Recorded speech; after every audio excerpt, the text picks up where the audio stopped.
Well, hello there. How's everyone doing today? I'm Strictly Offense, and today we're going to be breaking down the Season 7 launch of Apex Legends. Unfortunately, I had to work last night, so I wasn't able to jump in straight away, but after I got off, I got in, got some gameplay, got my thoughts on it, and let's go ahead and break that down. Before we start, be sure to follow me on Twitch. Link is in the description below. Join my other socials as well to know when I'm going live and keep up to date with the things I do. But without any further ado, let's get into it, and let's start with the biggest change of all, the new map Olympus. I know we're all excited for that. I know I am. I was not a big fan of World's Edge, and I hated that they changed up Kings Canyon so much. But now we have Olympus, and aesthetically this map is amazing. I love how it looks. I love the feel of it. That giant dark matter ball of phase energy at Rift, or whatever the hell that thing is. That thing looks awesome. Jumping in there is fun. But my favorite places to drop so far have been Bonsai Palace, Docks, and Oasis. These places I feel like have a good amount of loot, tier 3 loot, and they're not always the hottest drops, so you don't have to fight every single squad right away. Actually, the hot drops so far I have found to be Hammond Labs and Turbine. It's always hot there. It's center of the map, so you kind of expect it to be. Other than all these small buildings for close quarters combat, most of the map feels like it's going to be dominated by single fire weapons, scouts, hemlocks, and sniper rifles, wingman as well.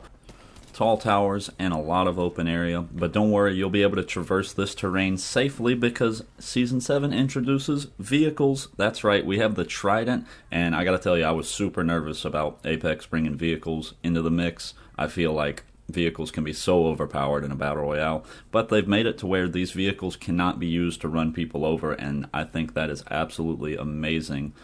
I think vehicles should be used just for transportation. They shouldn't be a weapon, and I think Apex nailed this on the head with the Tridents.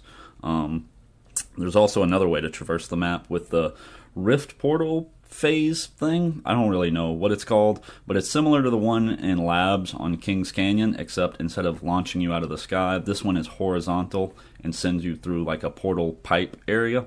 And it's a great way to get across the map quickly if you don't have a vehicle at your disposal and you're far out of ring. Speaking of horizontal, let's go ahead and introduce our new legend, Horizon. Yes, that's right, we're getting another new legend in Season 7. Horizon is a scientist, and let's get into her abilities. Her passive, I feel like, is pretty weak. It just allows you to have a little bit more control in the air, and it blocks out that stutter animation when you hit the ground after a hard landing.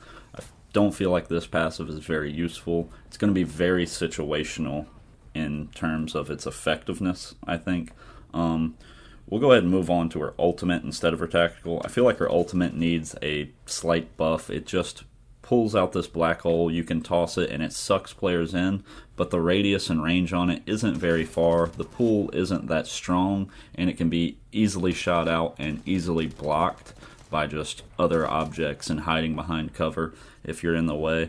I feel like some kind of buff needs to happen to her ultimate, but her strongest ability is her tactical. This thing has a super low cooldown. It's the grav lift that you got to test out in Season 6 towards the end there. It has a super low cooldown, so you can spam this ability a lot, and it's great for positional advantages, getting your team into flank positions, just getting up into high ground.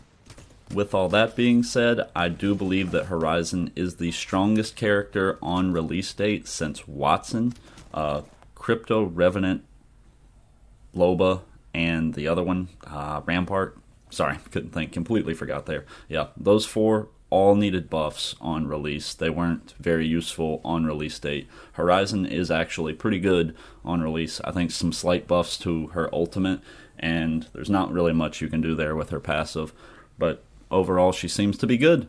We'll say 6.5 out of 10. Yeah, that's good. Let's get on to the next subject. The R99 is back, baby. Let's go. They've put the Prowler in the care package, unfortunately. I wish they would have just nerfed the Prowler and brought the Alternator with Disruptor rounds back and made that a care package weapon, as the R99 and the Prowler are going to be picked up over the Alternator 10 times out of 10. but if you throw in the alternator with disruptor rounds into the global, it's only that one weapon. It's super strong. It feels like a care package weapon. Anyways, I'm rambling. I'm ranting on. Let's get back to what's actually happening. R99's back, nerfed back down to what it used to be. That's good. Prowler is a care package weapon. No buffs to it. It's the only way you're going to get it. There's also a new hop-up, the Quickdraw. This increases hip fire spray and ADS speed on the Wingman and the RE45, the two pistols that it can go on to. Take the Skull Piercer over this if you have a Wingman. If you have the RE45, toss it on. From using it so far, it doesn't really feel like it makes that much of a difference. This doesn't feel like a great hop-up in my opinion, but it's better than nothing, I guess. Let's get on to the Battle Pass. The new Battle Pass is here. It looks pretty good, but the new challenges and the new way of leveling up is absolutely disastrous. It takes forever to level up, but I did hear already that they are going to tune that and make it a bit easier and make some changes to it, so that's good news to hear. Let's get to clubs, introducing clubs in Season 7 for Apex. This is basically just a looking for group thing. I think it's a good thing to add. It doesn't hurt. If you wanted this, great, now you have it. If you didn't really care for this, it doesn't really affect you at all. But that's going to wrap it up for this video, guys. That's my reaction, my review to Season 7 for Apex Legends. If you like this video, be sure to click that like button and subscribe if you haven't already. I really appreciate it. It helps me out a lot. Leave a comment down below telling me what you think about the new season. How do you like the new map? How do you like the new legend? Do you like the vehicles? Do you hate them? How do you think this season's going to go? Just tell me whatever. Ask me any questions. Give me some feedback. Tell me what other videos you would like to see in the future. All that good stuff. And I will see you guys in the next video. Alright, peace.